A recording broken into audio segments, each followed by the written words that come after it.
ശ്രുതിസ്മൃതിപുരാണാനാമാലയം കരുണാലയം നമാമി ഭഗവത്പാദം ശങ്കരം ലോകശങ്കരം ശങ്കരം ശങ്കരാചാര്യം കേശവം ബാദരായണം സൂത്രഭാഷ്യകൃതൗ വന്ദേ ഭഗവന്തൗ പുനഃ പുനഃ ഈശ്വരോ ഗുരുരാത്മീതി മൂർത്തിഭേദവിഭാഗിനി വ്യോമവദ്വ്യാപ്തദേഹായ ദക്ഷിണാമൂർത്തയേ നമഃ. ഓം സ്ഥാപകായ ച ധർമ്മസ്യ സർവധർമ്മസ്വരൂപിണേ അവതാരവരിഷ്ഠായ രാമകൃഷ്ണായ തേ നമഃ. ജനനീം ശാരദാം ദേവീം രാമകൃഷ്ണം ജഗദ്ഗുരും പാദപദ്മേ തയോർഭുക്തശുക്ത്വാ പ്രണമാമി മുഹുർമുഹു. നമഃ ശ്രീയതിരാജായ വിവേകാനന്ദസൂരേ സച്ചിത്സുഖസ്വരൂപായ സ്വാമിനേ താപഹാരിണേ. ഓം ഗും ഗുരുഭ്യോ നമഃ.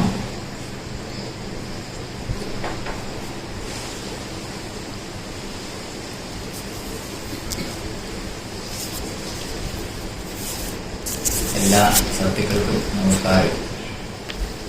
സ്വാമിമാർക്കും അവരുടെ പാദപത്മങ്ങൾ നമസ്കരിച്ചുകൊണ്ട് നമുക്കറിയാവുന്ന കുറച്ച് കാര്യങ്ങൾ. ഹരിനാമകീർത്തനം നമ്മളെല്ലാവരും ചൊല്ലുന്നതാണ്. ചുമ്മാ നമ്മൾ ചൊല്ലി സ്വാമി ഇപ്പം പറഞ്ഞ പോലെ ചൊല്ലിപ്പോയത് കൊണ്ട് കാര്യമില്ല. സ്വാമി ഇപ്പം പറഞ്ഞു നമ്മുടെ ശരണാഗതി ഇതിനകത്ത് പ്രധാന ലക്ഷ്യം. ഭാഗവതത്തിലൊക്കെ പറയാറുണ്ട്, പത്രം പുഷ്പം ഫലം തോയം യോനി ഭക്തിയാ പ്രയച്ഛതി. ഏതൊരുവനും ഒരു വിളവാണ് വളരെ സമർപ്പണത്തോടുകൂടി എനിക്ക് പത്രം പുഷ്പം ഫലം വെള്ളം ഇത് തരുന്നത് വളരെ പ്രീതിയോടെ ഞാൻ അനുഭവിക്കുന്നു എന്ന് ഭഗവാൻ പറയും. അപ്പം നമ്മൾ ഈ ഭഗവാന് സമർപ്പിക്കുന്ന ആ സമർപ്പണത്തിന്റെ മനോഭാവമേ നോക്കാറുള്ളൂ. അപ്പം അതിപ്പോ ഹരിനാമകീർത്തനം നമ്മളങ്ങോട്ട് തുടങ്ങി കഴിയുമ്പോൾ ആദ്യമേ പറയുന്നുണ്ട്, ഈ ഞാനെന്ന ഭാവം ഇല്ലാതാക്കി തരിക എന്നുള്ളതാണ് ഏറ്റവും പ്രധാനപ്പെട്ടത്. ഈ നമ്മുടെ വാസനകളൊക്കെ നമ്മളെ കൊണ്ട് ഇത് ചെയ്യിക്കുന്നതാണ്.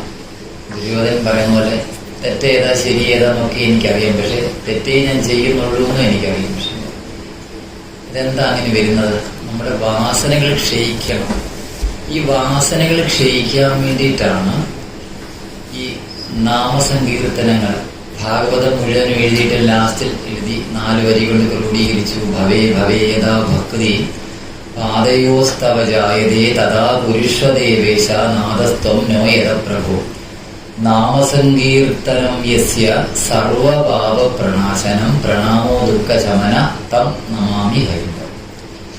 നാമസങ്കീർത്തനങ്ങളാണ് നമ്മുടെ ലക്ഷ്യത്തിലേക്ക് നമ്മളെ നയിക്കുന്നത്. നിരന്തരം ഒരു ദിവസം കൊണ്ട് പറ്റത്തില്ല. അജാമിളോപാഖ്യാനം കഥ പറയുമ്പം 88-ാമത്തെ വയസ്സിൽ അദ്ദേഹത്തെ ജനിച്ച കുഞ്ഞിനാണ് നാരായണൻ എന്ന് പേരിട്ടത്. പക്ഷെ 88 വയസ്സായ അദ്ദേഹം എന്തുകൊണ്ടാണ് ആ സമയത്ത് നാരായണ എന്ന് സ്വന്തം മകനെ വിളിക്കാൻ കാരണം എന്ന് നമ്മൾ ചിന്തിക്കണം. അന്നേരം നാരായണ എന്ന് വിളിക്കാൻ, ആ നാരായണ എന്ന് വിളിക്കാൻ കാരണം അദ്ദേഹത്തിന്റെ നേരത്തെയുള്ള സമയങ്ങളിൽ അദ്ദേഹം സാത്വികനായിട്ട് നിരന്തരം സാധനകൾ അനുഷ്ഠിച്ച ഒരു മഹാത്മാവ് ഒരു ദുർബല നിമിഷത്തിൽ ശമത ശേഖരിക്കാൻ പോയ ഒരു അവസരത്തില് ഒരു വേശ്യാസ്ത്രീ വേറൊരാളുമായി സംഗമിക്കുന്നത് കണ്ട് അദ്ദേഹത്തിന് അതിൽ രതി തോന്നി. അത് കഴിഞ്ഞ് അദ്ദേഹം ഇങ്ങ് വന്നു. പക്ഷെ പിറ്റേ ദിവസം അതേ സമയത്തിന് അദ്ദേഹത്തിനെ വീണ്ടും മനസ്സ് അങ്ങോട്ട് കൊണ്ടു. വീണ്ടും രണ്ടാമത് പോയപ്പോഴാണ് അദ്ദേഹത്തിന് ഈ സ്ത്രീയുമായിട്ട് സംഗമം ഉണ്ടാകുന്നതും അങ്ങനെ കുഞ്ഞുങ്ങൾ ജനിക്കുന്നത് പോലെ. പക്ഷെ അതിനു മുമ്പ് ഇദ്ദേഹത്തിന് ഒരു സംസർഗം ഉണ്ടായിരുന്നു. വാസന ഉള്ളത് കൊണ്ടാണ് ഇദ്ദേഹത്തിന് ആ മരിക്കുന്ന സമയത്ത് അങ്ങനെ വിളിക്കാൻ പറ്റിയത്. ഞാൻ എപ്പോഴും പറയും, ഭാഗവതം തുടങ്ങുന്നത് ശ്രീ നാരദ മഹർഷിയുടെ പൂർവ്വ കഥ പറഞ്ഞതുകൊണ്ടാണ്. നിങ്ങൾക്കൊക്കെ അറിയാമായിരിക്കും, മൂലമൊക്കെ വായിക്കാൻ കേൾക്കാൻ പോകുന്നവർക്ക് ഈ ഇങ്ങനെ എന്താണ് എനിക്ക് ഇതിൽ നിന്ന് മോക്ഷം കിട്ടാൻ, ഞാൻ ആരെ സേവിക്കണം, ആരെ ഭജിക്കണം എന്നൊക്കെ ഇങ്ങനെ ചോദിച്ചതിന്റെ ചോദ്യോത്തരങ്ങളുടെ ഫലമായിട്ട് നാരദ മഹർഷിയെ കാണാനിടയാകുന്നു. നാരദ മഹർഷി തൻ്റെ മുൻജന്മത്തെ, അതായത് തൻ്റെ നേരത്തെ ആ പൂർവ്വ കഥ പറഞ്ഞതുകൊണ്ട് തൻ്റെ അനുഭവമാണ് എന്ന് പറഞ്ഞാൽ ഞാൻ എൻ്റെ കഥ പറഞ്ഞുകൊണ്ട് പറയാം. ഞാൻ ഒരു 8 മാസത്തോളം ഒരു ട്രെയിൻ അടിയിൽ പോയി 8 മാസത്തോളം ഞാൻ എനിക്ക് വീട്ടിൽ അമ്മ മാത്രമേ ഉള്ളൂ. അമ്മ എൻ്റെ എല്ലാം ഞാൻ കിടപ്പ് തന്നെയായിരുന്നു 8 മാസം. TV വന്ന് ഹൈ ആയിപ്പോയി. എനിക്ക് വേദികളിലൊന്നും പോയി പരിപാടിക്ക് പങ്കെടുക്കാൻ പറ്റാതായി. പക്ഷെ അതിനു മുമ്പും ഞാൻ അതുകൊണ്ടല്ല ഞാൻ ഇതെടുത്തത്. എൻ്റെ കുഞ്ഞുനാള് അടിവസ്ത്രം ഇടണമെന്ന് അറിയാൻ പറ്റാത്ത പ്രായത്തിൽ ഞാനിത് കയ്യിലെടുത്തതാണ്. പക്ഷെ അതുകൊണ്ട് ആ ഒരു സംസർഗം കൊണ്ടായിരിക്കും എന്നെ ഭഗവാൻ വീണ്ടും കൈപിടിച്ച് എഴുന്നേൽപ്പിച്ചത്. അപ്പോൾ അന്നേ നമ്മളിങ്ങനെ ചെല്ലുന്ന സമയത്തും എനിക്ക് ആ വയ്യാഞ്ഞ സമയത്തും എനിക്ക് നാരായണ അല്ലെ ഭഗവാന്റെ ശ്ലോകങ്ങൾ കാണാൻ പഠിച്ചതൊക്കെ മറന്നുപോയി. പക്ഷെ എങ്കിലും നമ്മൾ നിരന്തരമായിട്ടൊരു സാധന, ഈ ഹനുമാനെയൊക്കെ നമ്മൾ രാമായണത്തെ അവതരിപ്പിക്കുന്ന ഹനുമാൻ എന്നൊക്കെ പറയുന്നത് ഈ നമ്മളൊരു തീവ്ര സാധകനെ അതിൽ കൂടെ നമ്മൾ ലക്ഷ്യമാക്കുന്നത്. അപ്പം നമ്മളൊരു സാധകൻ, നമ്മൾ ഓരോരുത്തരും, ഞാനും നിങ്ങളൊക്കെ പ്രായത്തിൽ വ്യത്യാസം ഉണ്ടെങ്കിലും നമ്മളെല്ലാവരും സാധകന്മാരും. അപ്പം എപ്പോഴും അത് പൂർണ്ണമാകുന്നതെന്ന് ഗുരുക്കന്മാർക്ക് മാത്രമേ അല്ല സ്വാമി അങ്ങനെയൊക്കെയുള്ള ഈ രണ്ടെന്ന ഭാവം ഇല്ലാത്തവർക്ക് അതിനെ അറിയാൻ പറ്റത്തുള്ളൂ. അതിന് പറയാറുണ്ട്, പ്രസവിക്കാത്ത സ്ത്രീക്ക് പ്രസവ വേദനയെ കുറിച്ച് അറിയാൻ പറ്റത്തില്ല. പ്രസവം എന്ന് പറയുന്നത് ഒരു നൈസർഗികമായ സംഭവം. പക്ഷെ അത് മയക്കുമരുന്ന് കൊടുത്ത് അല്ലെങ്കിൽ മരുന്ന് കൊടുത്ത് അതിനെ ആ വേദന ഇല്ലാതാക്കി പ്രസവിക്കുന്ന ഒരാൾക്ക് ശരിക്കുള്ള അതിൻ്റെ വിധിയെക്കുറിച്ച് അറിയാൻ പറ്റില്ല. അതുപോലെ വിദ്വാന് മാത്രമേ വിദ്വാനെ അറിയാൻ പറ്റൂ. അപ്പം നമ്മൾ ഓരോരുത്തരും പല ഏജിലുള്ളവരും ഒക്കെ നിങ്ങളുടെയൊക്കെ മുൻ ജന്മങ്ങളിൽ ഈ ഒരു സംസർഗം ഉള്ളത് കൊണ്ടാണ് നമുക്കിപ്പോൾ ഈ ഒരു ഗുരുവിൻ്റെ സാമീപ്യത്തിൽ ഇവിടെ ഇരിക്കാനും ഇതൊക്കെ കേൾക്കാനും പറ്റുന്നത്. പക്ഷെ എത്രയോ പേരുണ്ട് നമ്മുടെ തൊട്ടടുത്തുള്ളവർ പോലും ഇവിടെ ഒന്നും വരാതെ, അല്ല തൊട്ടടുത്ത് ക്ഷേത്രമുണ്ടെങ്കിലും ആ ക്ഷേത്രത്തിലൊന്നും പോകാതെ മറ്റു പല ക്ഷണികമായ സുഖത്തിന് പുറകെ, സ്വാമിജി ഇപ്പം പറഞ്ഞ പോലെ തന്നെ ക്ഷണികമായ സുഖത്തിൻ്റെ പുറകെ പോകുന്നതൊന്നും അതെന്തുകൊണ്ടാണ്? ഈ വാസനകൾ നമ്മളെ പിടിച്ചുകൊണ്ട് പോകുന്നു. അപ്പം ഇങ്ങനെ സ്വാമി ഇങ്ങനെ പറഞ്ഞപ്പോൾ എനിക്കും തോന്നി നല്ലൊരു കാര്യമാണ്. നമുക്ക് എല്ലാവർക്കും അറിയാവുന്ന കീർത്തനാദികളാണെങ്കിൽ പോലും നമ്മൾ ഈ ചുമ്മാതെ ഇപ്പം നമ്മളെല്ലാവരും ഇതൊക്കെ വായിക്കും. പക്ഷെ ഇതാരും സാധാരണഗതിയിൽ ആരും മനനം ചെയ്യാറ്. നമ്മളിപ്പോൾ ഇവിടെ വന്നു സത്സംഗം കഴിഞ്ഞ് സ്വാമി പറഞ്ഞു ശ്രേയസിനെയും പ്രേയസിനെയും കുറിച്ച് പറഞ്ഞു. എന്താണ് ശ്രേയസ്, എന്താണ് പ്രേയസ്? നമ്മൾ സ്വയം സ്വാമി പറഞ്ഞു. പിന്നെ സ്വാമി ഇപ്പം പറഞ്ഞപ്പം ഞങ്ങൾ പഠിച്ചുകൊണ്ടിരിക്കുന്നത് ഇവിടെ ഉണ്ടായി നോക്കാൻ. അപ്പം നമ്മൾ ഇതിനെ മനനം ചെയ്യണം. മനനാത്രായതേ ഇതി മന്ത്ര. ഇപ്പൊ സ്വാമിജി അത് കോട്ട് ചെയ്ത് പറഞ്ഞു. ഈ മന്ത്രങ്ങളെല്ലാം എൻ്റെ പേര് വിളിച്ചാലേ ഞാൻ കേൾക്കും. അപ്പം നിരന്തരമായിട്ടുള്ള ഒരു സാധനയിൽ കൂടെ വേണം നമ്മൾ ഇതെല്ലാം നേടിയെടുക്കാൻ. കേവലം ഒരു ദിവസം ഇതൊന്നും പറ്റത്തില്ല. അപ്പം വള്ളിക്കാവ് ചെല്ലുമ്പോൾ അമ്മ പറയാറുണ്ട്, എളുപ്പുന്ന ഭഗവാന്റെ പാതാരവിന്ദങ്ങൾ നമ്മുടെ മനസ്സിലോട്ട് വരാൻ പറ്റത്തില്ല. അപ്പം നമ്മൾ എന്ത് ചെയ്യണം? നിരന്തരം നാമജപാദികൾ കൊണ്ട് ഭക്തിയാകുന്ന ആ കയറ് കൊണ്ട് ഭഗവാന്റെ പാദങ്ങളെ നമ്മൾ പ്രാർത്ഥിക്കാനിരിക്കുന്ന സമയത്ത് ബന്ധിക്കണം. ബന്ധിക്കാനാകെ പറ്റത്തുള്ളൂ. യശോദാമ്മയുടെ ഒക്കെ ഭക്തി എന്ന് ആലോചിച്ച് നോക്കിയ ഗുരുരമ്മയൊക്കെ ഭഗവാനെ ബന്ധിച്ച് എന്തുകൊണ്ടാണ്? ആ ഭക്തിയുടെ ഒരു ഉന്മത്ത അവസ്ഥയിലേ ഇതൊക്കെ ചെയ്യാൻ പറ്റുള്ളൂ. അപ്പം നമ്മൾ തന്നെ ഭാവന ചെയ്യണം. ഗോപികന്മാരെ അതെല്ലാം എപ്പോഴും പറയാറുള്ള വന്ദേ നന്ദവ്രജസ്ത്രീണ പാദരേണും അഭീക്ഷണ. എന്തുകൊണ്ടാണ് ഗോപസ്ത്രീകളൊക്കെ ദേവസ്ത്രീകളാണെന്ന് പറയാറ്. അപ്പോൾ ആ ഗോപസ്ത്രീകളാണ് ഭഗവാനെ കെട്ടിയിടുന്നതും അവർ നടക്കുന്നതും ഇരിക്കുന്നതും കിടക്കുന്നതും എല്ലാം ഭഗവാന്റെ ആ ചേഷ്ടതകളെ മാത്രം നടനമാടിക്കൊണ്ടായിരുന്നു. അതുകൊണ്ട് അവർക്ക് ആ ഒരു പദം കിട്ടി. നമ്മളത് ആയിത്തീരണമെങ്കിൽ നിരന്തരം നമ്മൾ ആ നാമസങ്കീർത്തനങ്ങൾ കേൾക്കണം. അപ്പോൾ അങ്ങനെ ഈ 60 ശ്ലോകങ്ങൾ സ്വാമിജി പറഞ്ഞ പോലെ ഇത് ഹരിനാമ കീർത്തനമാണ്. 60 ശ്ലോകങ്ങളാണ്. മന്ത്രം ഉപനിഷത്തുകൾക്കാണ് മന്ത്രം എന്ന് പറയാറ്. വേദവുമായിട്ട് ബന്ധമുള്ളതുകൊണ്ടും അപ്പം നമ്മൾ ഈ ഹരിനാമ കീർത്തനം നമുക്കൊന്ന് സ്മരിക്കാം അറിയാവുന്ന രീതിയിൽ. ആദ്യം തന്നെ അദ്ദേഹം ഈ എഴുതിയ ആളിൻ്റെ മകനും സമൂഹത്തിന് നന്മ വരുത്താൻ വേണ്ടി എഴുതി. നമ്മളത് പിന്നെ അതിനെ കണ്ടെത്തണം. ശ്രീനാരായണ ഗുരുദേവനൊക്കെ പറയുന്നുണ്ട്, ക്ഷേത്രത്തിൽ നമ്മൾ ചെന്നാൽ മതി, നമ്മുടെ കുണ്ടലിനി ഉണരും. പക്ഷെ നമ്മൾ അവിടെ ചെല്ലുമ്പോൾ അതേ ഒരു സ്ട്രക്ചറാണ് അവിടെ ക്ഷേത്രത്തിൽ. അപ്പൊ എന്താ ക്ഷേത്രം? ക്ഷയാത്രായതേ ഇതി ക്ഷേത്രം. നമുക്ക് 9 ദ്വാരങ്ങളുണ്ട്. ഈ 9 ദ്വാരങ്ങൾ കൊണ്ടാകുന്നതായിട്ടുള്ള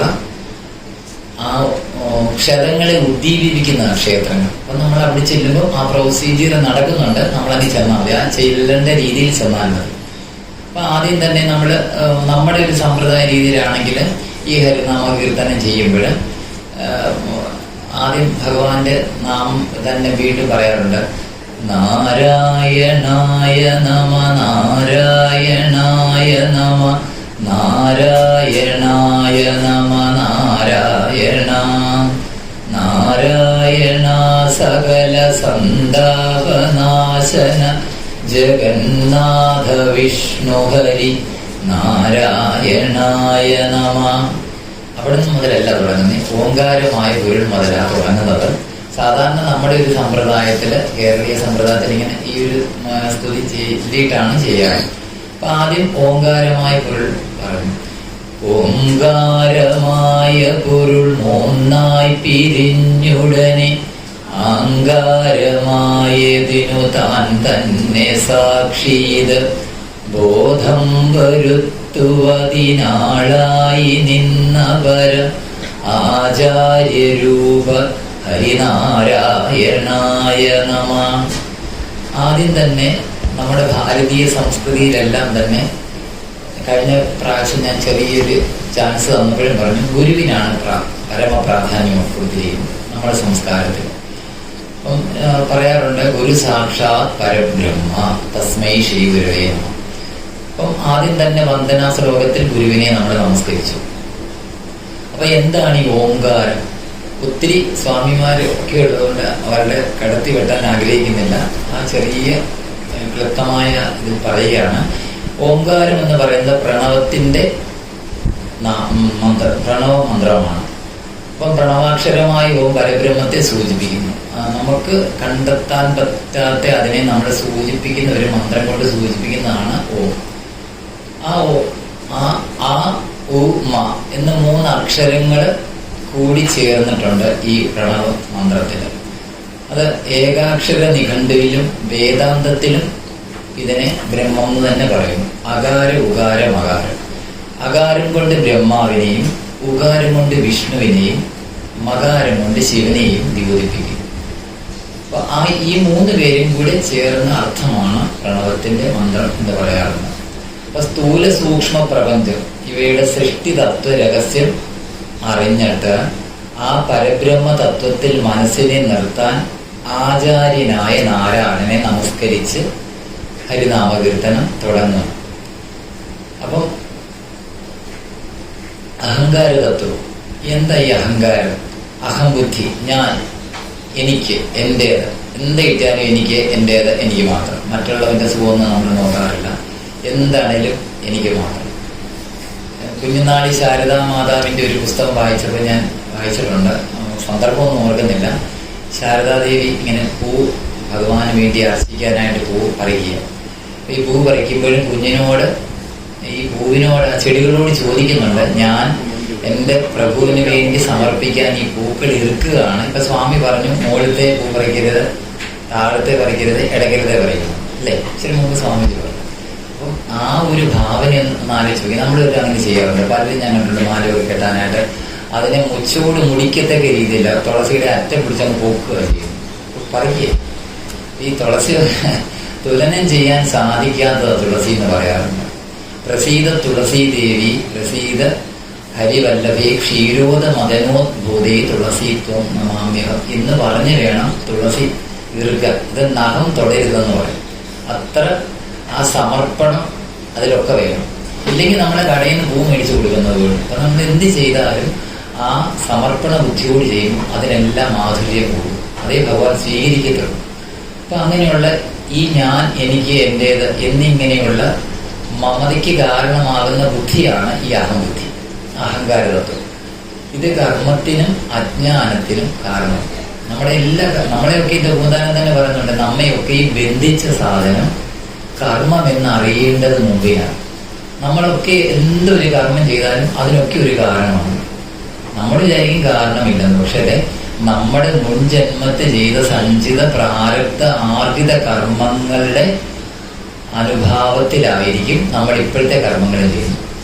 അപ്പം നമ്മളെല്ലാം ഒരു കർമ്മങ്ങൾ കൊണ്ട് ബന്ധിപ്പിച്ചിരിക്കുകയെന്ന് നമ്മൾ ഓർക്കണം. ഈശ്വര സാക്ഷാത്കാരം അതെങ്ങനെയാണ് ഈശ്വര സാക്ഷാത്കാരം കിട്ടുന്നത്? ആത്മജ്ഞാനം ആഗ്രഹിക്കുന്നവർക്കാണ് ഈശ്വരജ്ഞാനം കിട്ടുന്നത്, എല്ലാവർക്കും കിട്ടത്തില്ല. അപ്പൊ ഇതെല്ലാവർക്കും നമ്മളിപ്പോ അറിയാം. നമ്മളിപ്പോ ഒരു സത്സംഗം നടക്കുന്ന രീതിയിൽ എത്ര പേര് കാണും? നിങ്ങളൊക്കെ എന്നെക്കാൾ ഒത്തിരി പ്രായമുള്ളവരൊക്കെ ഉണ്ട്. നിങ്ങൾ പൊതുവെ നോക്കിക്കോ, അല്ലെ അന്നദാനം ഉള്ളിടത്താണെങ്കിൽ അന്നദാനം കഴിയുന്നതിനെ വരെ ആൾ കാണും. പിന്നെ അവിടെ ആ വേദിയിൽ ഒരു മനുഷ്യൻ പോലും കാണത്തില്ല. പല ആചാര്യന്മാരും പറയും പ്രഹ്ലാദന്റെ അമ്മമാരാണ്. പ്രഹ്ലാദന്റെ അമ്മമാരല്ല, തൂണുകളെന്നല്ലേ പ്രഹ്ലാദൻ നരസിംഹം അവതരിച്ച്. പ്രഹ്ലാദന്റെ നരസിംഹത്തിന്റെ അമ്മമാരാണ്. പിന്നെ അവിടെ തൂണുകൾ എത്ര ഉണ്ടോ ക്ഷേത്രത്തിൽ അത്രയും തൂണുകളെ കാണുന്നുള്ളൂ. നമ്മുടെ ആൾക്കാർക്ക് അപ്പം ആ ഈശ്വര തത്വം അറിയാനായിട്ട് ശ്രമിക്കണം. അപ്പൊ അങ്ങനെയുള്ളവർക്ക് ആ ഒരു ഉത്തമ ഗുരു അനിവാര്യമാണ്. രുക്മിണി സ്വയംവരത്തിലൊക്കെ രുക്മിണി ദേവി ആ സന്ദേശപത്രം എഴുതി കൊടുത്തു വിട്ടു. അപ്പോൾ രുക്മിണി ആരാണെന്ന് മനസ്സിലാക്കണം. രുക്മിണി ഭഗവാൻ. അപ്പൊ നമ്മുടെ ജീവാത്മാവും പരമാത്മാവും തമ്മിലുള്ള ഒരു ഐക്യമാണ് രുക്മിണി സ്വയംവരം എന്ന കഥയിൽ കൂടെ ആ ഭഗവാന്റെ രുക്മിണി കല്യാണം കൊണ്ട് ആചാര്യന്മാര് അവിടെ പറഞ്ഞു വെച്ചത്. നമ്മളെ സാധാരണക്കാരോട് പറഞ്ഞാൽ നമുക്ക് ഇപ്പോഴും നമ്മൾ ചോദിച്ചാൽ രുക്മിണി സ്വയംവരം എങ്ങനെ ഉണ്ടായിരുന്നു? അടപ്രഥമൻ കുട്ടിയുടെ സദ്യ കേമമായിരുന്നു എന്ന് പറയും. പക്ഷെ നമുക്ക് അതിനകത്ത് അന്തർലീനമായിട്ട് കിടക്കുന്ന തത്വം നമ്മൾ എത്രയോ സപ്താഹങ്ങൾ കേട്ടു അല്ലേ? പണ്ട് കാലങ്ങളിൽ സപ്താഹം കുറവായിരുന്നു, ശിവപുരാണ യജ്ഞം കുറവായിരുന്നു, ദേവി മഹാത്മ്യ അല്ലെങ്കിൽ നവാഹ യജ്ഞങ്ങൾ കുറവായിരുന്നു. പക്ഷെ അവർക്കൊക്കെ ഒരു തത്വാധിഷ്ഠിതമായിട്ടുള്ള ഭക്തി ഉണ്ടായിരുന്നു. ഇന്നിപ്പോ ഇഷ്ടം പോലെ ഏത് ക്ഷേത്രത്തിൽ ചെന്നാലും സപ്താഹം, ഇന്ന സപ്താഹം, 50 സപ്താഹം, 60ാമത്തെ സപ്താഹം, അല്ലെ ദേവി മഹാത്മ്യ പാരായണം എല്ലാം ഉണ്ട്. പക്ഷെ ഇവർക്ക് നാരായണീയ പാരായണക്കാരെ കൂട്ടി അങ്ങോട്ടും ഇങ്ങോട്ടും കൂട്ടി മുട്ടിയാൽ ഇടിക്കും. പക്ഷെ ഈ നാരായണീയത്തിനകത്ത് ഒരു വരിയുടെ അർത്ഥം ചോദിച്ചാൽ ഇവർക്ക് അറിയത്തില്ല. അവർ പഠിക്കാൻ ശ്രമിക്കുന്നില്ല എന്നുള്ളതാണ് സത്യം. അതല്ല, നമ്മൾ എന്ത് പറഞ്ഞാലും പഠിച്ചാലും അതിന്റെ അർത്ഥം മനനം ചെയ്യണം. ഞാൻ എപ്പോഴും പറയാറുണ്ട്, പ്രത്യേകിച്ച് എൻ്റെ അമ്മയോട് ഞാൻ പറയും, ദൈവത്തെ ഓർത്ത് NSSകാരോട് പോകുന്നതിന് മോശമാണെന്നല്ല, നമ്മുടെ സമുദായത്തിൽ പോയി വായിച്ചോ. പക്ഷേ ഒരു ദശകം ഒരാൾ വായിക്കണം. ഇത് കൂട്ടത്തിൽ ഇരുന്ന് പാടി രമേശനും സുരേശനും ഒക്കെ പറഞ്ഞേക്കാം. രമേശൻ എന്നൊക്കെയാണ് പറയേണ്ടത്, പക്ഷെ രമേശൻ സുരേശൻ എല്ലാം തെറ്റാ വായിക്കുന്നു. അപ്പം മുമ്പ് സ്വാമിജി പറഞ്ഞ പോലെ മനനാത്രായതേ ഇതി മന്ത്രക. ഇത് മന്ത്രങ്ങളൊക്കെ തെറ്റുവരുത്താതെ എല്ലാ ഭഗവാന്റെ ഓരോ നാമങ്ങൾക്കും അനന്തമായിട്ടുള്ള അർത്ഥങ്ങളുണ്ട്. ഞങ്ങളെ വിശ്വം എന്നുള്ളൊരു വാക്ക് വേദാന്തം പഠിപ്പിക്കുന്ന സമയത്ത് 3.25 മണിക്കൂർ കൊണ്ട് ശങ്കര ഭാഷ്യം വെച്ച് തീർന്നില്ല. വിശ്വം വിഷ്ണുർ വഷത്കാരോ ഭൂതഭവ്യ ഭവത് പ്രഭു എന്നുള്ള അതിനകത്തെ വിശ്വം എന്നുള്ള ഒരു വാക്ക് 3.25 മണിക്കൂർ കൊണ്ട് പോലും എക്സ്പ്ലനേഷൻ ചെയ്ത് കഴിഞ്ഞില്ല. അപ്പൊ നമുക്കൊക്കെ എന്തറിയാം? അല്ലെ ചെല്ലും എന്ന് പറയാൻ സന്തോഷം, ഞങ്ങൾ നാരായണൻ കാണാതെ പഠിച്ചു. എത്ര പഠിച്ച് ആ ലാസ്റ്റിലത്തെ കേശാദിവാദമേ അഗ്രേ വശ്യാമി മുതല് ഏതാ സമർപ്പിക്കുന്ന അത് മാത്രം. അപ്പൊ അത്രയും പഠിച്ചാൽ അവരുടെ ധാരണ എന്തോ ആയിരുന്നു? ഒന്നും ആയില്ല. നമ്മൾ എത്ര പഠിച്ചാലും വീണ്ടും വീണ്ടും പഠിക്കാം. ഭാഗവത്തിൽ 24 ഗുരുക്കന്മാരെ കുറിച്ച് പറയും. 24 ഗുരുക്കന്മാരാണോ? അല്ല, നമ്മുടെ ശരീരവും കൂട്ടി 25 ഗുരുക്കന്മാരും പിന്നെ നമ്മൾ പോകുമ്പോൾ എന്തെല്ലാം പഠിക്കാനുണ്ട്. അപ്പൊ നമ്മളെപ്പോഴും മെഡിക്കൽ ചെല്ലുമ്പോൾ അമ്മ പറയാറുണ്ട്, സീറോ ആയാൽ ഹീറോ ആകാം അല്ലേ? എനിക്കൊന്നും അറിയത്തില്ല. ഇദ്ദേഹത്തെ കണ്ടാലും അദ്ദേഹത്തിൽ നിന്നും പഠിക്കാൻ എനിക്ക് പലത് കാണും. മരിക്കാറായി കിടക്കുന്ന ഒരു അച്ഛനോ അമ്മയോ എന്തിനെ കണ്ടാലും അവരിൽ നിന്നും പഠിക്കാൻ എനിക്ക് പലത് കാണും. അപ്പൊ എന്റെ പഠനം തീരുന്നുണ്ടോ? ഒരിക്കലും തീരുന്നു. അപ്പൊ നമ്മൾ എത്ര പഠിച്ചാലും പഠിക്കുന്നില്ല. നമ്മൾ കൂട്ടത്തിൽ വായിക്കുമ്പം നമുക്ക് ഒത്തിരി തെറ്റുകൾ പറയാറുണ്ട് നമ്മളെല്ലാവരും. പക്ഷെ അതൊക്കെ ദോഷമായിട്ട് വരും. അപ്പം നമ്മളെപ്പോഴും നിങ്ങൾ ഒരു വേദിയിൽ പോയി വായിച്ചാലും നിങ്ങൾ സ്വയം വീട്ടിലിരുന്ന് ഓരോ ദശകങ്ങളും സ്ഫുടമായിട്ട് വായിക്കാൻ ശ്രമിക്കണം. അതാണ് നമ്മുടെ ഒരു വലിയ ത്വര.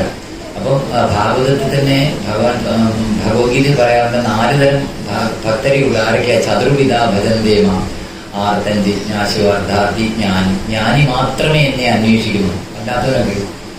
ബാക്കി നമ്മുടെ മുമ്പ് സാറ് പറഞ്ഞ പോലെ നമ്മൾ വരുമ്പം ഒരു സ്വാമിജി ഇപ്പം അദ്ദേഹം പറയുമായിരുന്നു, ഞങ്ങൾ സർവീസ് കണ്ടുപിടിച്ചപ്പോൾ പറയുമായിരുന്നു, ശ്രീരാമകൃഷ്ണ ആശ്രമത്തിലെ സ്വാമിയുമായിട്ട് ബന്ധപ്പെട്ട കാര്യത്തിൽ ഗുരുവായൂർ പലവട്ടം പോയി തൊഴുതുവരെ എല്ലാ സ്വാമിയോട് വന്നിട്ട് ഗുരുവായൂർ മഹത്വങ്ങൾ പറയുക.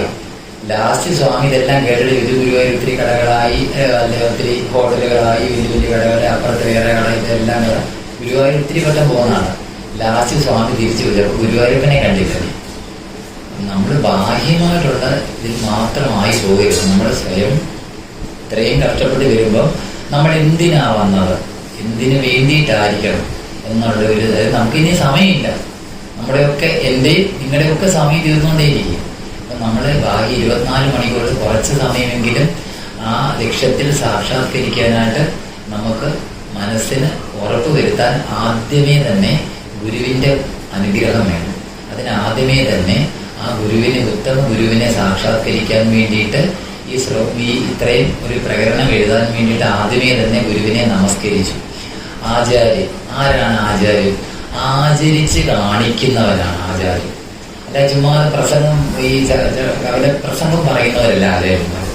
നമ്മളിപ്പം ഇദ്ദേഹം ഒരു ബ്രഹ്മനിഷ്ഠനാണെങ്കിൽ അതിൽ തന്നെ ചരിക്കുകയും മറ്റുള്ളവരെ അതിലേക്ക് കൈപിടിച്ച് നയിക്കുകയും ചെയ്യുന്ന ആളായിരിക്കണം ആചാര്യൻ. അല്ലാതെ പുറമെ ഇപ്പൊ ഒത്തിരി യൂട്യൂബ് ഗുരുക്കന്മാരുണ്ട്, അവരുടെ പുറകെ പോയാൽ വലിയ തിക്താനുഭവങ്ങളായിരിക്കും ലാസ്റ്റിക്കില്ല. നമ്മളെപ്പോഴും ശ്രദ്ധിക്കണം. ഇപ്പം സ്വാമി തന്നെ പറഞ്ഞു, ശ്രീരാമകൃഷ്ണദേവൻ ഒരു കാര്യം അങ്ങോട്ട് കൊടുത്തു, എന്താ, ശിഷ്യന് തിരിച്ച് ഗുരുവിനെയും പരീക്ഷിക്കണം. ഭഗവത്ഗീത ഇത്രയൊക്കെ പറഞ്ഞിട്ട് പറഞ്ഞു, നിങ്ങൾ എന്ത് ചെയ്തു, നിങ്ങൾക്ക് വേണ്ടുന്നതിനെ എടുത്തിട്ട് ബാക്കിയുള്ളതിനെ വിമർശാത്മക ബുദ്ധിയോടുകൂടി തള്ളിക്കളഞ്ഞു. നമുക്ക് വേണ്ടതിനെ മാത്രം എടുക്കാം. അപ്പൊ ശാസ്ത്രങ്ങളെ അന്വേഷിക്കുന്നവരും അറിഞ്ഞ് ആചരിക്കുന്നവരും മറ്റുള്ളവരെ കൊണ്ട് ആചരിപ്പിക്കാൻ പ്രേരണ നൽകുന്നവരുമാണ് ആചാര്യന്മാർ. അല്ലാത്തവരൊന്നും ആചാര്യൻ എന്ന പദവി പറയാൻ ബുദ്ധിമുട്ടാണ്. പരമാർത്ഥ ജ്ഞാനത്തിലേക്ക് നയിക്കുന്ന ഭക്തി, ജ്ഞാനം എന്നിവ പ്രദാനം ചെയ്ത് പ്രാപഞ്ചികമായിട്ടുള്ള ഈ ദുഃഖത്തിൽ, ഈ സംസാര ആർണവത്തിൽ നിന്ന് മുക്തിയെ നൽകുന്നതായ ആത്മീയ ഗുരുവാണ് ആചാര്യൻ. പിന്നെ ആരാണ്? നാരായണൻ. നാരം അയനം യസ്യ സ നാരായണ. നാരായണൻ എന്ന വാക്കുകൊണ്ട് അതാണ് ഉദ്ദേശിക്കുന്നത്. നാരത്തിൽ അയണം ചെയ്യുന്നവനാണ് നാരായണൻ. അല്ലെങ്കിലോ ഈ നാരം എന്നാൽ കാലി ജഗത്തെന്നും ഞാൻ പല പുസ്തകത്തിൽ നിന്ന് കൂട്ടിയത് ഓരോ ശ്ലോകത്തിനും എൻ്റെ അറിവ് വെച്ചിട്ട് പല ശ്ലോകത്തിൽ നിന്നും. കാരണം നമുക്കിത് കേൾക്കുന്നവർക്കും അത് നിങ്ങൾക്കും അത് ശരിയാണല്ലോ, നമ്മൾ എന്തുകൊണ്ട് അത് ചിന്തിച്ചില്ല എന്നൊരു ത്വര ഉണ്ടാകും. എങ്കിലേ നമ്മൾ ചുമ്മാ നമ്മളിപ്പം നമ്മളിങ്ങൾക്കെല്ലാം കാണാൻ അറിയാം, ഓങ്കാരമായ പൊരുളിങ്ങനാണ് കേൾക്കുന്നുണ്ട്. പക്ഷെ ഇതെന്താണ്, അതിൻ്റെ ഓരോ പദങ്ങളും വിച്ഛേദിച്ച് ആരാണ് ഹരി, ആരാണ് നാരായണൻ, അങ്ങനെയുള്ള ആരാണ് ആചാര്യൻ, ഇതൊക്കെ നമുക്ക് ഒന്ന് സ്വതന്ത്രമായിട്ട് അന്വേഷിക്കാൻ പറ്റണം. അപ്പോഴേ നമ്മുടെ ഇതെല്ലാം സാധനങ്ങൾ പൂർണ്ണമാകും. അങ്ങനെ ഈ നാരം അയനം യസ്യസ നാരായണ. നാരം എന്നാൽ കാര്യജഗത്ത്, അതിൽ അയനം ചെയ്യുന്നവൻ അല്ലെങ്കിൽ ശയിക്കുന്നവനാണ് എന്ന് ഒരർത്ഥം. അപ്പം ആ ഗുരു, അങ്ങനെയുള്ള ആ ഗുരുവായ നാരായണൻ നമസ്കാരം. എന്നിട്ടോ ഗുരു തന്നെയാണ് ഈശ്വരൻ, ഗുരു നാരായണൻ തന്നെ, ഗുരു സാക്ഷാത് പരബ്രഹ്മ എന്ന് നമ്മൾ ശ്ലോകത്തിൽ പറയാറുണ്ട്. ഇതൊക്കെ പുറമെ ശ്രീമദ് ഭാഗവതം ദശമസ്കന്ധത്തിലെ 81-ാം അധ്യായത്തിലെ 41-ാമത്തെ ശ്ലോകത്തിൽ ഈ ഭഗവാൻ സതീർത്ഥനോട് പറയുന്നൊരു ഭാഗമുണ്ട്. ഇതേപോലെ ആ ശ്ലോകം തന്നെ നിങ്ങൾക്ക് മനസ്സിലാകാൻ വേണ്ടിയിട്ട് എളുപ്പം കൂട്ടി ചെയ്യണമെങ്കിൽ നിങ്ങൾക്ക് മനസ്സിലാകാൻ വേണ്ടിയിട്ട്, അപ്പം നിങ്ങൾക്ക് അങ്ങോട്ടും ഒരു ശ്രദ്ധ പോകുമല്ലോ. ആരാണ് ഗുരു? ഭഗവാൻ പറയുകയാണ് ഇദ്ദേഹത്തോട്, ഗുരുരനുഗ്രഹേണൈവ പുമാൻ പൂർണ്ണ പ്രശാന്തയെ. ഭഗവാൻ പറയുന്ന വാക്കാണ് ഇതൊക്കെ. വാക്കുവാണി അഗ്നിയാണ്. ഭഗവാൻ ഇദ്ദേഹത്തോട് പറയുവാണ്, ഗുരുരനുഗ്രഹേണൈവ പുമാൻ പൂർണ്ണ പ്രശാന്തയെ. ഒരാൾ എപ്പോഴാണ് പൂർണ്ണനാകുന്നത്? ഗുരുവിന്റെ അപാരമായ കാരുണ്യം അല്ലെ കൃപയുണ്ടെങ്കിൽ മാത്രമേ ഞാനും നിങ്ങൾ ഓരോരുത്തരും, നമുക്കേ ഉള്ളു ഞാൻ ആണ്, അല്ല അത് അദ്ദേഹം ആണ്, അത് അമ്മ പെണ്ണ, അങ്ങനെ ഈ ലിംഗ വ്യത്യാസമൊക്കെ നമുക്കേ ഉള്ളൂ. ഭഗവാന്റെ സൃഷ്ടിയിൽ ഇപ്പം സ്വർണത്തെ നമ്മളിപ്പം ഒരാളെ ചെയിനിട്ടു, മാലയിട്ടു, ഇതെല്ലാം ടോട്ടലി നോക്കുമ്പോൾ ഇത് സ്വർണം ഒരുക്കുന്നവൻ എന്നാണ്. ഇതെല്ലാം സ്വർണം. ഈ വിഭേദനം ആർക്കാ? എന്റെ കാതിലെ കമ്മലത, ചെയ്യത, ഇതൊക്കെ നമുക്കേ ഉള്ളൂ വിവേചനം. ഈ പരബ്രഹ്മത്തിന് വിവേചനമുണ്ട്, അജിതനാണ്. അപ്പൊ അതുകൊണ്ട് ഭഗവാൻ പറഞ്ഞു, ഗുരുരനുഗ്രഹേണൈവ പുമാൻ പൂർണ്ണ പ്രശാന്തയെ. അതിനു ശേഷം സ്കന്ദപുരാണാന്തർഗതമായ ഗുരുഗീതയും കഴിഞ്ഞ പ്രാവശ്യം ഞാൻ ചെറുതായിട്ടൊന്ന് സൂചിപ്പിച്ചതാണ്. അതിനകത്തും പറയുന്നു, എന്താ, യസ്യ ദേവേ പരാഭക്തിർ യഥാ ദേവേ തഥാ ഗുരു തസ്യൈവേ കവിതാഹ്യർത്ഥ പ്രകാശതേ മഹാത്മന. 19-ാമത്തെ ശ്ലോകത്തിൽ പറയുന്നത് എന്താ? ആരാണ് ഈശ്വരനിൽ പരമമായ ഭക്തി ഉള്ളതുപോലെ ആർക്കാണോ ഗുരുവിലും പരമമായ ഭക്തി ഉള്ളത്, ആ മഹാത്മാവിന് മാത്രമേ ഇനിയും പറയാൻ പോകുന്ന ഈ അർത്ഥം മനസ്സിലാകുള്ളൂ. ഇനി പറയുന്നതേ ഉള്ളൂ. അതിനു മുമ്പേ പറഞ്ഞു, യസ്യ ദേവേ പരാഭക്തിർ യഥാ ദേവേ തഥാ ഗുരു തസ്യവേ കഥിതാഹ്യർത്ഥ പ്രകാശതേ മഹാത്മന. അപ്പൊ ഇനി അത് പറയാൻ പോകുന്നത് എന്താണ്? യോ ഗുരു സ ശിവ പ്രോക്തോ യ ശിവ സ ഗുരു സ്മൃത വികൽപ്പം യസ്യ കുർവീത സ നരോ ഗുരുതൽപക. അതിന്റെ അർത്ഥം ഇതാണ്: യാതൊരുവനാണോ ഗുരുവായിരിക്കുന്നത് അവൻ തന്നെയാണ് ശിവൻ, അല്ലെ അവൻ തന്നെയാണ് വിഷ്ണു. യാതൊരുവനാണോ ശിവനായിരിക്കുന്നത് അവൻ തന്നെയാണ് ഗുരു എന്ന് പറയുന്നു. ഇവരെ രണ്ടുപേരെയും വ്യത്യസ്തരായി കരുതുന്നവർ, ഗുരു വേറെ ശിവൻ വേറെ, അല്ലെ ഗുരു വേറെ വിഷ്ണു വേറെ, ഇങ്ങനെ രണ്ടായിട്ട് ദ്വൈത ഭേദം കൽപ്പിക്കുന്നവൻ ആരെ പോലെയാ? ഗുരുപത്നിയെ പരിഗ്രഹിച്ചവനെ പോലെ പാവിയാണ്. അത്ര മഹത്തരം ഉണ്ട് ഈ ഗുരു എന്ന ശബ്ദത്തിന്. അതുകൊണ്ടൊന്ന് പറയാൻ വേണ്ടിയിട്ട് അത് കോട്ട് ചെയ്തതേ ഉള്ളൂ. പിന്നെയോ ആചാര്യവാൻ പുരുഷോ വേദ എന്ന് വെച്ചാൽ ആചാര്യനെ സ്വീകരിച്ചയാൾ സത്യത്തെ അറിയുന്നു എന്ന് വേദത്തിൽ പറയുന്നു. അതും കൂടാതെ നമ്മൾ ഇത് അവിടെ പഠിപ്പിച്ചതെന്ന് എനിക്കറിയത്തില്ല. ചാന്തക്യോപനിഷത്ത് ഇവിടെ എടുത്തു ഇല്ല. ചാന്തക്യോപനിഷത്തിൽ പറയുന്നു, എന്താ പറയുന്നത്? ആചാര്യ ദൈവ വിദ്യാവിദിത സാധിഷ്ടം പ്രാപതി. ആചാര്യരിൽ നിന്നും അറിഞ്ഞ വിദ്യ മാത്രമേ സഫലമാകൂ.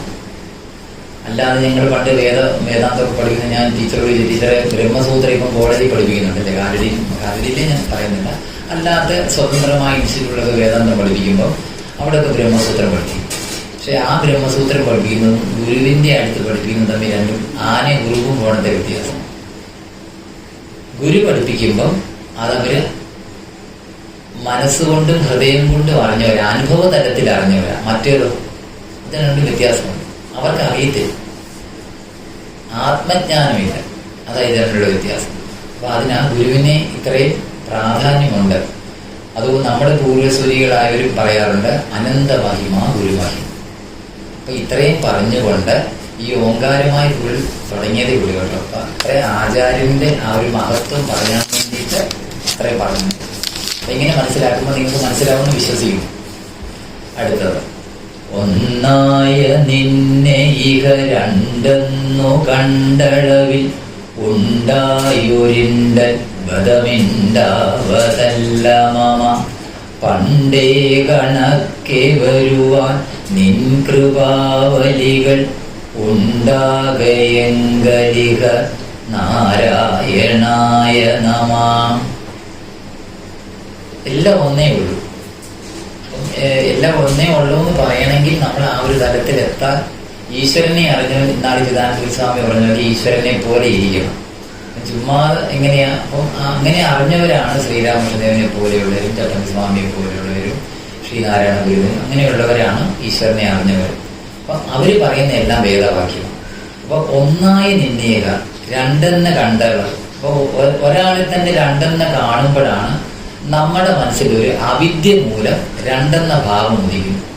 ആ ഭാവം പലതായി കാണും. ആ അവിദ്യ മൂലം ജീവാത്മാവെന്നും പരമാത്മാവെന്നുള്ള ഈശ്വരനെ രണ്ടായി അറിയുന്ന ദ്വൈതഭാവത്തിൽ നിന്ന് അദ്വൈത ഭാവത്തിലേക്ക് നയിക്കാൻ നമ്മൾ പ്രാർത്ഥിക്കുക.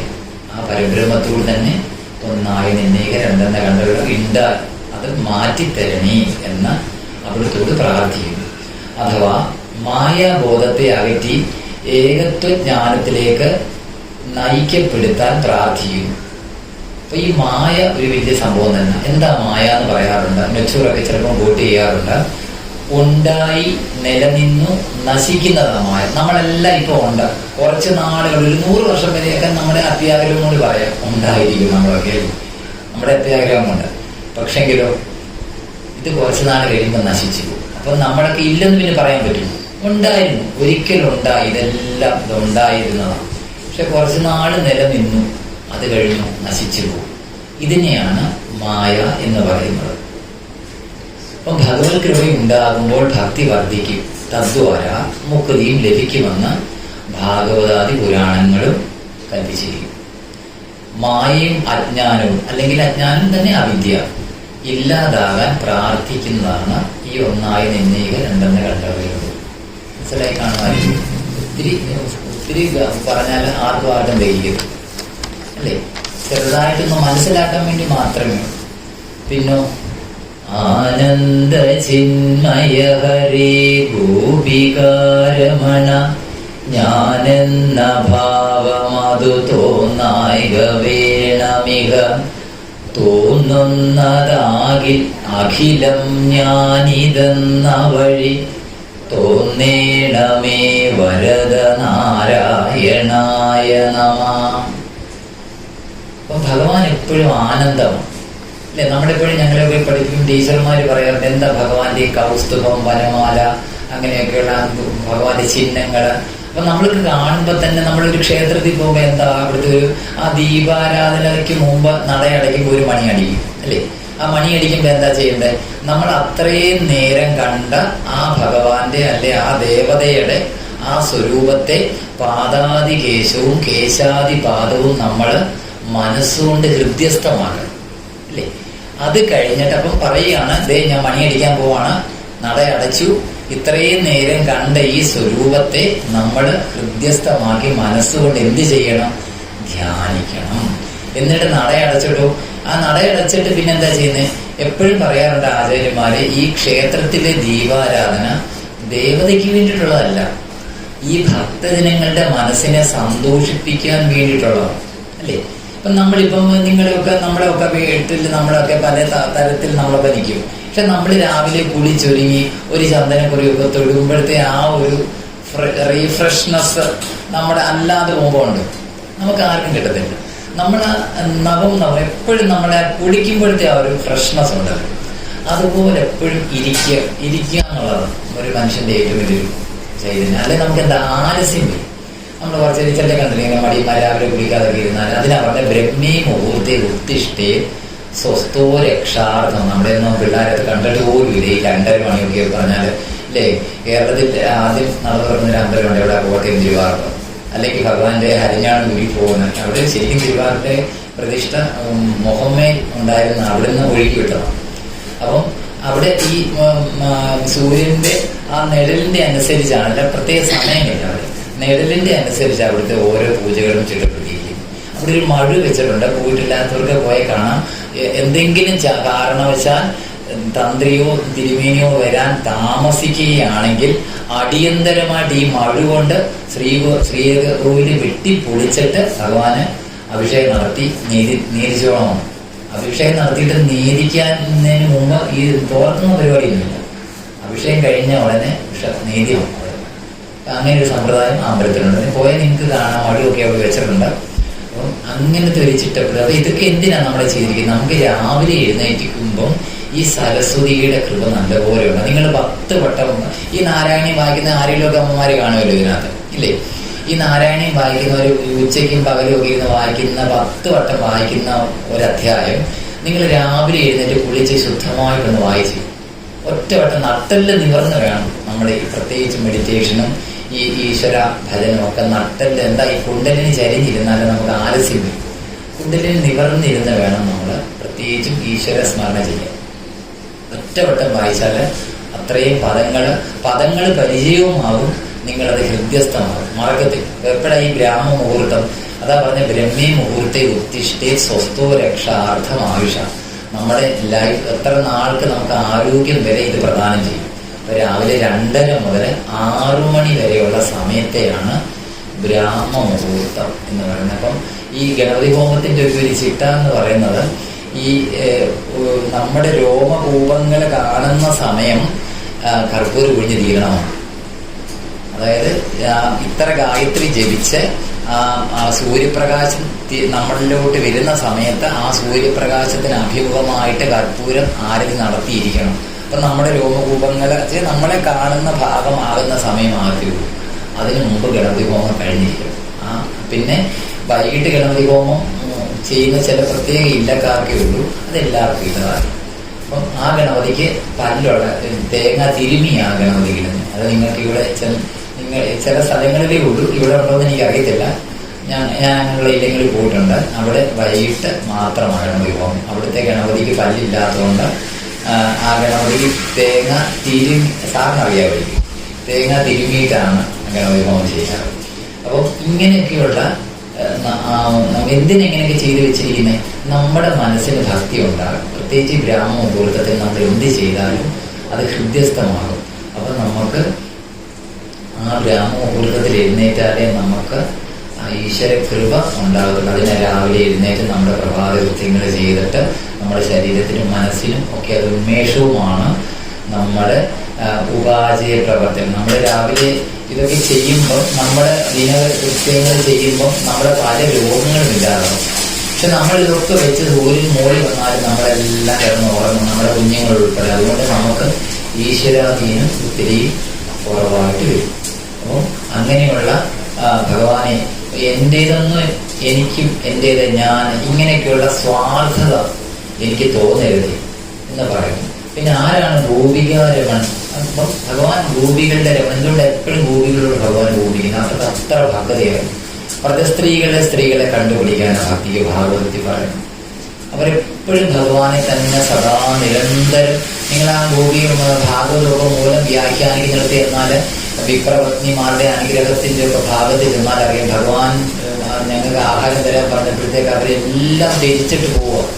ഭഗവാന്റെ വേദഗാന സമയത്ത് അവർ തന്നെ പരിസരം മറന്നിട്ട് അവർ കാലയിലിട്ട് കഴുത്തയിലിട്ട് അരയിലിട്ടു, കുങ്കുമം ഒക്കെ കാലിൽ വാരി പൂശി. അവർക്ക് പോലും അവരുടെ ആ പരിസര ബോധം വന്ന അത്ര ഭക്തി ഉള്ളവരായതുകൊണ്ടാണ്. അതുകൊണ്ട് ആ ശ്ലോകം തന്നെ ബ്രഹ്മാവ് പറയുന്നുണ്ട്, അഹോ ഭാഗ്യം വൃന്ദാവൻ. ഈ വൃന്ദാവനത്തിൽ വന്ന് ജനിച്ചത് തന്നെ ഭയങ്കര ഭാഗ്യമാണെന്ന് പറയാറുണ്ട്. അപ്പൊ അതുകൊണ്ട് അവരുടെ ഭക്തി കൊണ്ടാണ്, ദേവസ്ത്രീകളാണെന്നും പറയാറുണ്ട്.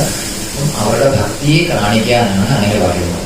അപ്പം അവരുടെ നടപ്പും ഇരിപ്പും എല്ലാം ഭഗവാൻ തന്നെയാണെന്ന ആ ഭാവനയിൽ തന്നെ കഴിഞ്ഞതുകൊണ്ട് അവരെ പോലെ ഈശ്വരമയമായി തോന്നണേ നാരായണ, അതിനായി ഞാൻ നമസ്കരിക്കുന്നു എന്നാണ് ഈ ശ്ലോകം കൊണ്ട് ചെറുതായിട്ടൊന്ന് പറഞ്ഞു വെക്കുന്നത്. ഞാനെന്ന ഭാവത്തെ അകറ്റി ആത്മജ്ഞാനത്തിൽ ബുദ്ധി ഉറയ്ക്കണമെന്ന് പ്രാർത്ഥിക്കുന്നു.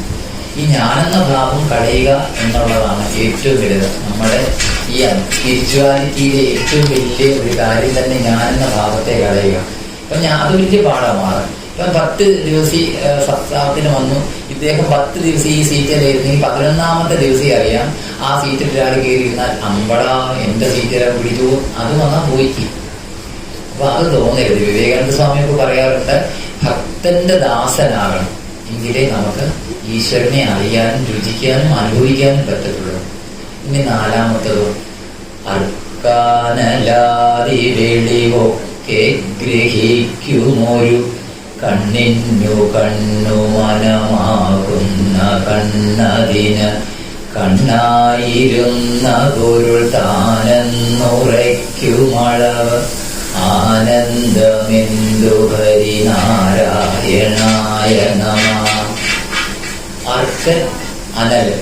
അപ്പം ഈ സൂര്യൻ, അഗ്നി, ഈശ്വരൻ ഞാൻ തന്നെ എന്ന ബോധം ഉറയ്ക്കുമ്പോൾ പരമാനന്ദം ഉണ്ടാകും.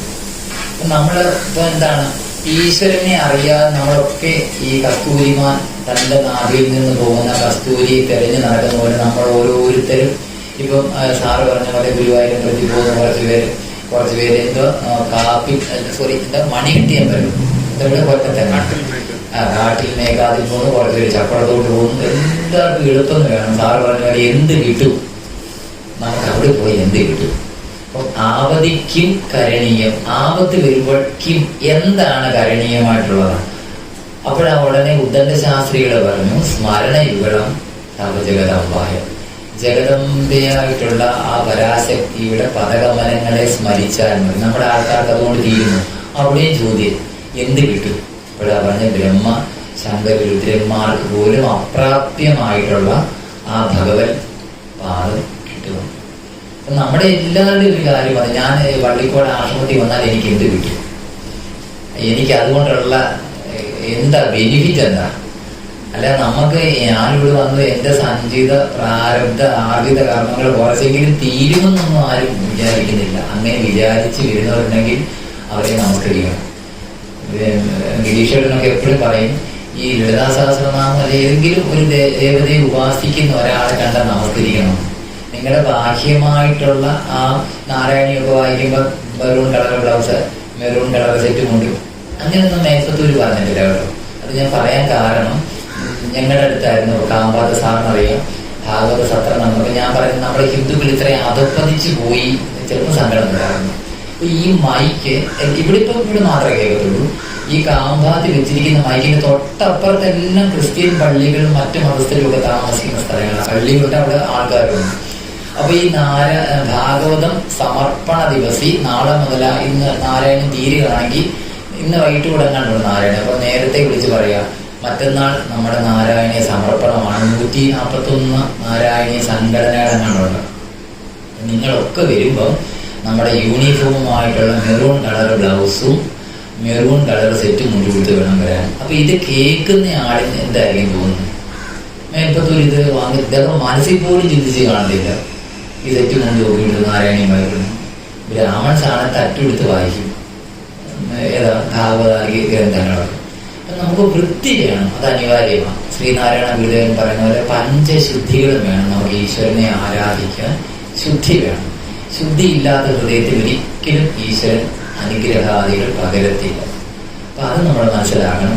നിങ്ങൾ വായിക്കുന്ന അമ്മമാരാണെങ്കിൽ ഇതൊക്കെ ശ്രദ്ധിച്ച് വേണം വായിക്കാൻ. ഇല്ലെങ്കിൽ നമ്മൾ ശ്രീരാമകൃഷ്ണദേവൻ പറയാറുള്ള പോലെ നമ്മൾ ചുമ്മാതെ വ്യവഹാരത്തിൽ നമ്മൾ ലൗകികന്മാര് ചുമ്മാതെ അപ്പുറത്തും ഇപ്പുറത്തും കിന്നാരം പറയുന്നത് പോലെ നമ്മുടെ ക്ഷണികമായ ഈ മനുഷ്യായുസ് വെറുതെ പോകത്തേ ഉള്ളൂ.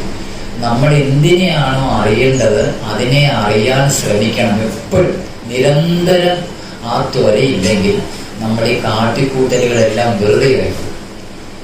ഇതൊക്കെ വേണം. നിങ്ങൾ ആരെങ്കിലും ചിന്തിച്ചോട്ടെ, ഇങ്ങനത്തെ ഡ്രസ്സോ മുണ്ടോ വല്ലതും വേണം? എല്ലാം വേണം. ഇപ്പം സ്വാമിജി പറഞ്ഞ പോലെ എല്ലാം വേണം. വേണ്ടെന്ന് പറയുന്നില്ല. എങ്ങനെ വേണം? ഭഗവത്ഗീതയിലൊക്കെ പറയാറുണ്ട്, പത്മപത്രവിഭാംബസു. താമരയൊക്കെ നിങ്ങൾ കണ്ടിട്ടില്ലേ? താമരയിലെല്ലാം ചെടി പിടിച്ച് നിൽക്കുന്ന കണ്ടിട്ടുണ്ടോ? നിങ്ങൾക്കൊക്കെ മക്കൾ വേണം, സഞ്ചരിക്കാൻ കാർ വേണം. കാറില്ലെങ്കിൽ ബുദ്ധിമുട്ടാൻ വേണ്ടിയില്ലെങ്കിൽ ബുദ്ധിമുട്ട്. നമുക്ക് വരാൻ ഒരു ഉപാധി വേണം. ഇതൊക്കെ ഒരു ഉപാധിയായിട്ടേ കാണാവൂ.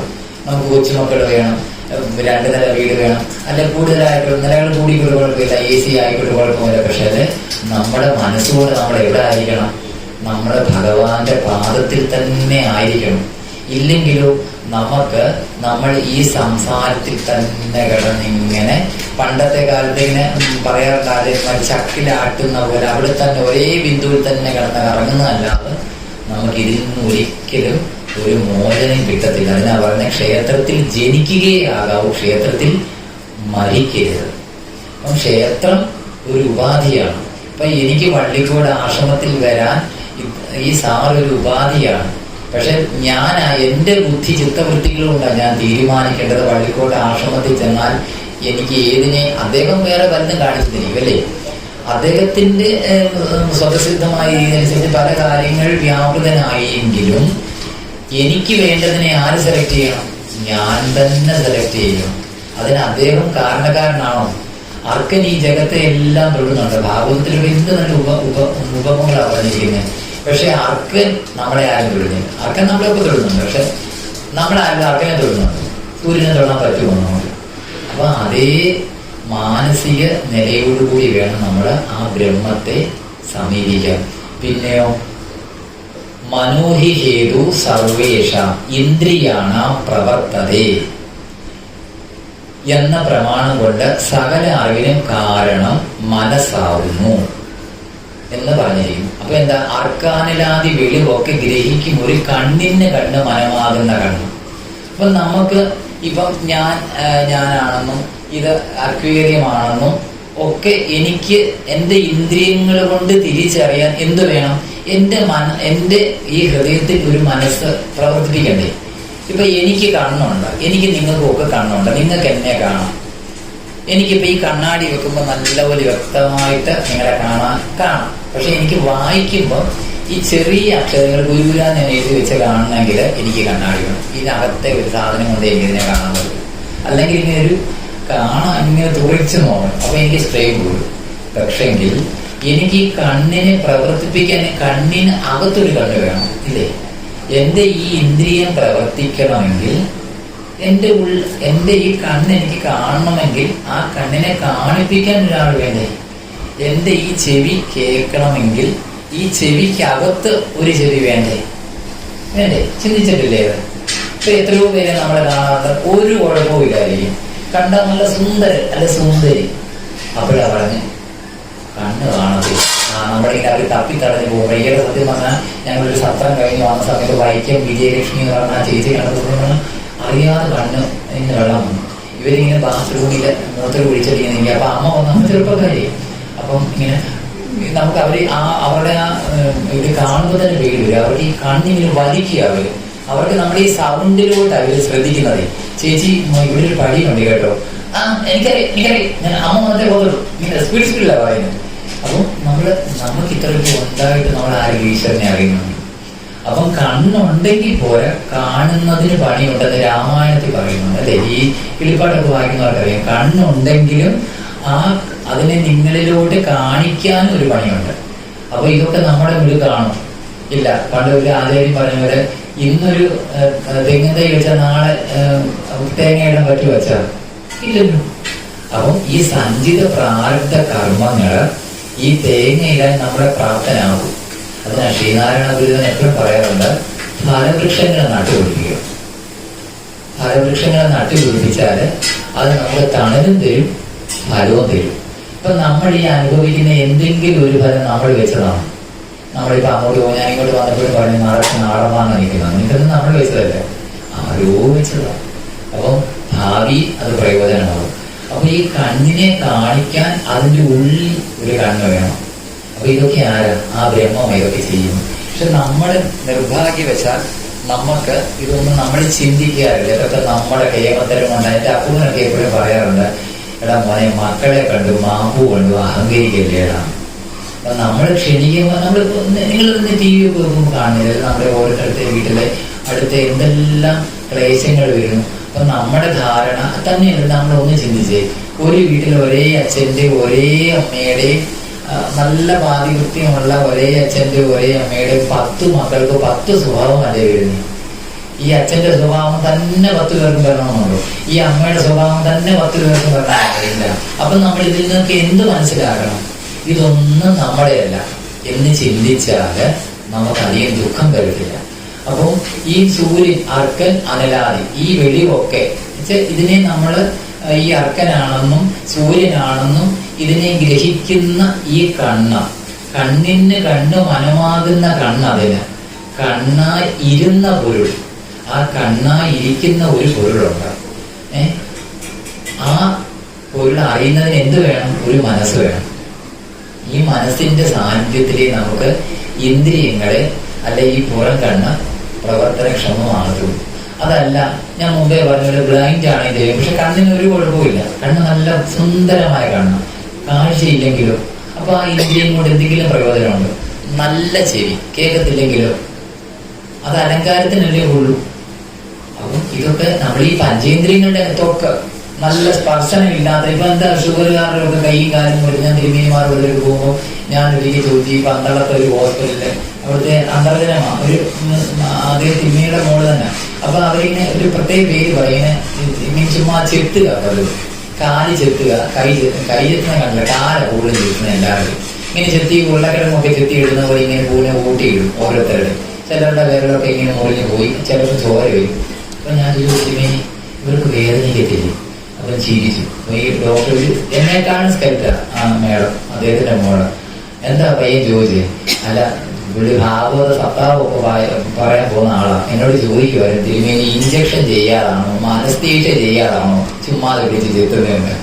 അപ്പൊ ഈ ഡോക്ടർ എന്നോട് ചോദിക്കുക, മൊത്തം മരിച്ചിരിക്കുന്നവരെ എന്തോ മരിപ്പിക്കാനാണ്. ഒന്ന് ആലോചിച്ച് നോക്കിക്കേ. നമ്മളിതൊക്കെ സ്വയം ചിന്തിക്കേണ്ട കാര്യങ്ങൾ. നമ്മൾ ക്ഷേത്രത്തിൽ പോയി, ഞാൻ എൻ്റെ അമ്മയോട് എപ്പോഴും പറയും, നമ്മളൊരു എന്താ ഇത് വീണ്ടും വീണ്ടും ഊട്ടി ഉറപ്പിക്കുക, നിങ്ങൾ മറക്കാതിരിക്കണം. നമ്മളൊരു ക്ഷേത്രത്തിൽ പോയി നിങ്ങൾക്ക് എന്ത് ചെയ്യാൻ പറ്റും? നിങ്ങൾ അവിടുത്തെ തിരുമേനി നന്നാക്കാനോ അമ്പലം നന്നാക്കാനോ ഒന്നും നമുക്ക് പറ്റില്ല. നമുക്ക് എന്ത് ചെയ്യാൻ പറ്റും? ഒരു ദേവിയുടെ ക്ഷേത്രത്തിൽ പോയാൽ ആ സഹസ്രനാമം കൊണ്ടുപോയാൽ നിങ്ങൾ ലോകകാര്യങ്ങളൊക്കെ വിടുക. നിങ്ങളെ കൊണ്ട് ഇത് ഉദ്ധരിക്കാൻ പറ്റത്തില്ല. എത്രയോ മഹത്തുക്കൾ വന്നിട്ട് ഉദ്ധരിക്കാൻ പറ്റാത്തതാണോ കേവലം നമുക്ക് ഉദ്ധരിക്കാൻ പറ്റുന്നില്ല. അപ്പൊ നമുക്ക് എന്ത് ചെയ്യാൻ പറ്റും? ഈ മുമ്പേ സ്വാമി പറഞ്ഞ പോലെ മനനാത്രായതേ ഇത് മന്ത്രം. പണ്ട് പറയാറുണ്ട്, ഒരു ചിത്രശലഭത്തിന്റെ ക്യൂമ അവസ്ഥയിൽ പോലും അതിന്റെ ഒരു ചെറിയ തരംഗം പോലും ഈ ഭൂമി ഒത്തിരി പ്രകമ്പനം കൊള്ളിപ്പിക്കുന്നുണ്ട്. സ്വാമി ഇപ്പോഴും പറയാറുണ്ട്, നമ്മളൊരു പൊതുവേദിയിൽ കുറെ പേര് ഒന്നിച്ച് ഒരേ സത്സംഗത്തിന് ഇരിക്കുമ്പോൾ ഒരാൾ ഭയങ്കരമായിട്ട് ചുമയ്ക്കുന്നു, ഉരയ്ക്കുന്നു, ചൊറിയുന്നു. നിങ്ങൾ അടുത്തിരിക്കുന്നവർക്ക് എല്ലാം അതിന്റെ പ്രകടനം ഉണ്ടാകും ഇല്ലേ? നമ്മൾ ഒരാൾ ഭയങ്കരമായിട്ട് പലതരത്തിൽ വിജയികൾ ചെയ്യുമ്പോൾ നമ്മുടെ ശ്രദ്ധ എങ്ങോട്ട് പോകും? അങ്ങോട്ടും കൂടെ പോകും. അപ്പം അതിനാ പറയുന്നത്, ഒരു വ്യക്തി നന്നായാൽ ഒരു കുടുംബം നന്നാകും, ഒരു കുടുംബം നന്നായാൽ ഒരു സമൂഹം നന്നാകും, ഒരു സമൂഹം നന്നായാൽ ഒരു രാഷ്ട്രം നന്നാകും. അപ്പൊ നമുക്ക് നിങ്ങളെ എല്ലാവരും നന്നാക്കിയിട്ട് എനിക്ക് നന്നാകാൻ പറ്റുമോ? പറ്റത്തില്ല. അപ്പൊ എനിക്ക് എന്ത് ചെയ്യാൻ പറ്റും? അപ്പൊ എന്റെ അമ്മയോട് ഞാൻ പറയും, അമ്മ പുസ്തകവുമായിട്ട് പോവുക. അമ്മ ആരെയും നോക്കണ്ട, ജാനകിയെയും സാവിത്രിയെയും സുശീലയും ഒന്നും നോക്കണ്ട. അമ്മ പോവുക, ദൈവത്തോട് അങ്ങോട്ട് മാറി ആർക്കും ബുദ്ധിമുട്ടില്ലാത്ത സ്ഥലത്തോട്ട് പോയി 10 തിരുനാമങ്ങൾ ജീവിക്കുക. എന്തെങ്കിലും ദോഷമുണ്ടോ? ഏതെങ്കിലും തിരുമേനിമാർക്ക് പൈസ കൊടുക്കണം? ഒന്നും കൊടുക്കണ്ട. ആ മുമ്പേ പറഞ്ഞ ക്ഷയാത്രായതേ ഇതി ക്ഷേത്രം, അങ്ങനെയുള്ള ആ പോസിറ്റീവ് എനർജി തുളുമ്പിരിക്കുന്ന സ്ഥലത്ത് ഇരുന്നുകൊണ്ട് 10 തിരുനാമങ്ങൾ ജപിച്ചാൽ ആർക്കൊക്കെയാ ഗുണം? അമ്മയ്ക്ക് ഗുണം. ആ മന്ത്രങ്ങളുടെ ആ വായിന്ന് വരുന്നത് കൊണ്ട് അവിടെ ഉണ്ടാകുന്ന അത്രയും ആ വായു ശുദ്ധമാകും. ആ ക്ഷേത്രത്തിന്റെ അന്തരീക്ഷത്തിന് ശുദ്ധി വരും. പിന്നെ യാനി യാനിജ നാമാനി താനി താനി വിനശ്യന്തി പ്രദക്ഷിണ പതേ പതേ, സ്ഥലം മുഴുവനും ശുദ്ധീകരിക്കും. നമ്മൾ 4 വരെ ആയുള്ളൂ, അർക്കാനലാദി വരെ ആയുള്ളൂ. ഇങ്ങനെ പോകുന്നത് നല്ലതെന്ന് എനിക്ക് തോന്നിയത് കൊണ്ടാണ്. തെറ്റുണ്ടെങ്കിൽ പറഞ്ഞു തരണം.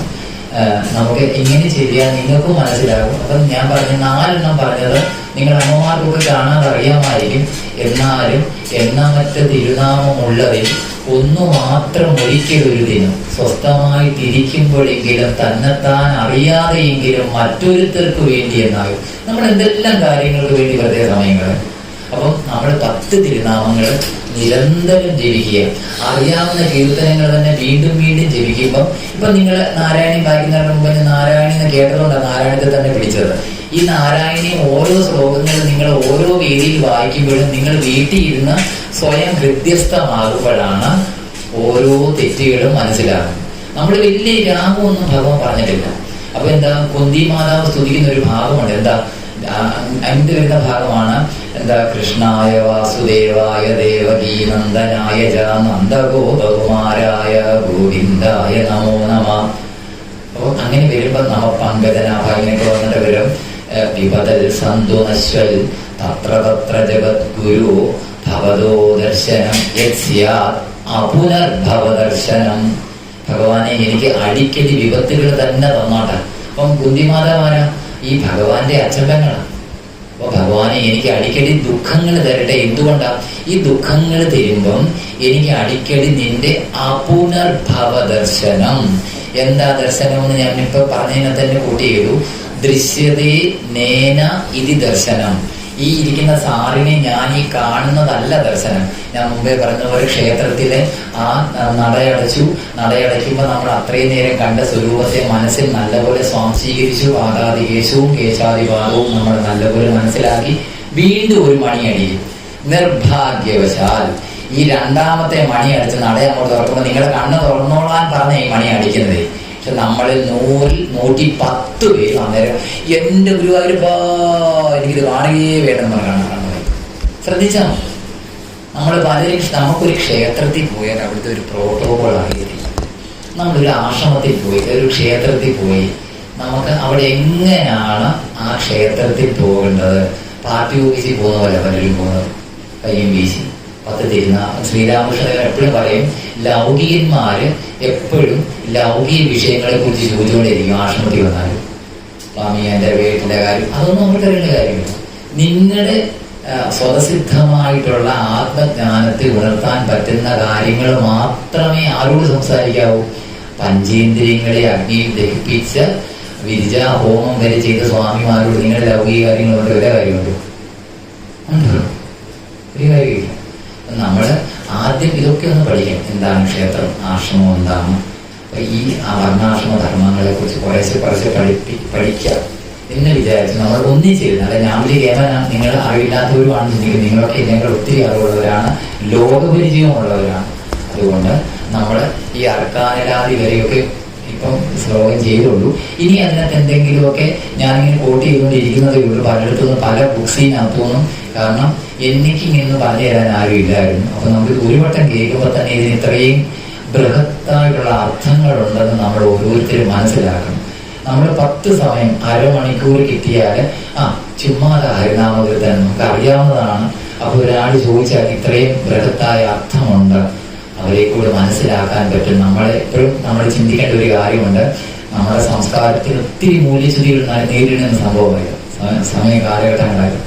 ജനനീ ജന്മഭൂമിച്ച സ്വർഗാദിവീ ഗരീയസ്യ, നമ്മളെ പെറ്റ അമ്മയും നമ്മുടെ സംസ്കാരവും സ്വർഗത്തേക്കാൾ മഹത്തരമാണ് എന്ന് ശ്രീരാമദേവൻ ലക്ഷ്മണകുമാരനോട് പറഞ്ഞ ആ ഭാഗം നിരന്തരം നമ്മൾ ഓർക്കുന്നത് നമ്മുടെ കുഞ്ഞുങ്ങൾക്കും നല്ലതായിരിക്കും. ഇത് നമ്മുടെ കുഞ്ഞുങ്ങൾക്കും പറഞ്ഞു കൊടുക്കാൻ പറ്റാൻ നിങ്ങളെ ദൈവം അനുഗ്രഹിക്കട്ടെ എന്ന് ഒന്നുകൂടെ സ്മരിക്കുന്നു. പ്രത്യേകിച്ച് നന്ദിയൊന്നും ആരോടും പറഞ്ഞില്ല. സ്വാമിയോട് പാദത്തിൽ നമസ്കരിച്ചുകൊണ്ട് നിങ്ങൾക്ക് എന്നെ സഹിച്ചിരുന്നെങ്കിൽ എല്ലാവർക്കും നന്ദി പറഞ്ഞുകൊണ്ട് എല്ലാം ഭഗവാന്റെ പാദത്തിൽ സമർപ്പിക്കുന്നു. ഹരി.